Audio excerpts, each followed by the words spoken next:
முருகா, என் அன்பு பிள்ளையே, 3 நிமிடம் கேள். 7 மணி நேரத்தில் உன்னுடைய வாழ்க்கையில் ஒரு அதிசயம் ஒன்று நடக்கப் போகின்றது. உன் வாழ்க்கை சுமைகள் என் கண்களுக்கு தெரியாமல் அல்ல.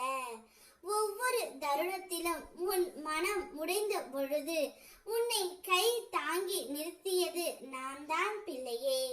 நீ துவண்டு விழுந்த இடத்தில் உன்னை எழுப்பி நடக்க செய்ததும் நான் தான். அன்போடு அழைத்து கொண்டு வந்து உன்னை நான் கைவிட்டு விடுவேனா என்ன? உன் பயணத்தின் முடிவு வரை என் கரம் உன் தோளில் இருக்கும். என் அருள் உன் வாழ்வை பாதுகாப்பதற்காக பிறந்தது. அதனால் அஞ்சாதே. நீ இப்பொழுது அனுபவிக்கும் துயரங்கள் எல்லாம் உன் கர்மத்தின் பிடி தான் என்பதை நான் அறிவேன். அது உன்னை சோதிக்கவும் உன்னை வலுவானவராக ஆக்கவும் வந்திருக்கின்றது. கொஞ்சம் பொறுத்திரு பிள்ளையே.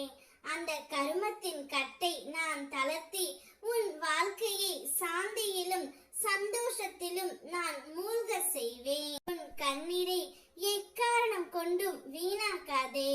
முயன்றும் தோற்றவர்கள் உண்டு. ஆனால் என்னை முருகா என்று கையெடுத்து வணங்கியவர்கள் வாழ்க்கையில் ஒருபோதும் சறுக்கி விழுந்ததே இல்லை. உன் வாழ்க்கை எத்தனை தடைகளால் சோதிக்கப்பட்டாலும் அந்த நிமிடத்தில் என் நாமம் உன் உதடுகளில் மலர்ந்தால் அந்த சோதனை வெற்றி படிக்கட்டாக மாறும். உன் பாதை எவ்வளவு கூர்மையான கல்லின் மேல் அமைந்து இருந்தாலும் என் அருள் உன்னை காயப்படாமல் நடத்தி செலுத்தும். அதனால் நீ அஞ்ச வேண்டாம் பிள்ளையே.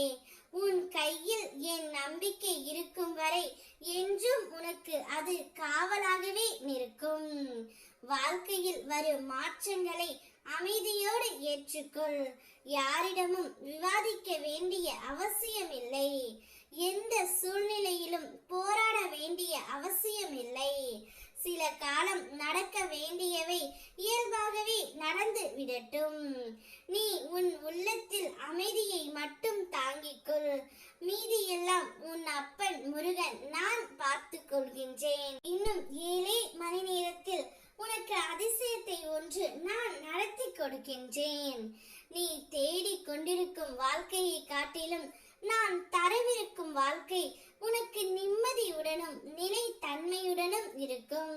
உன் மனதில் அச்சமும் கவலையும் வரக்கூடாது. ஏனெனில் நீ எடுக்கும் ஒவ்வொரு அடியிலும் நான் உன்னுடன் இருக்கின்றேன். நன்றாகவே நீ இருப்பாய். உன்னுடைய வாழ்க்கையில் அதிசயம் நடக்கும். ஓம் முருகா.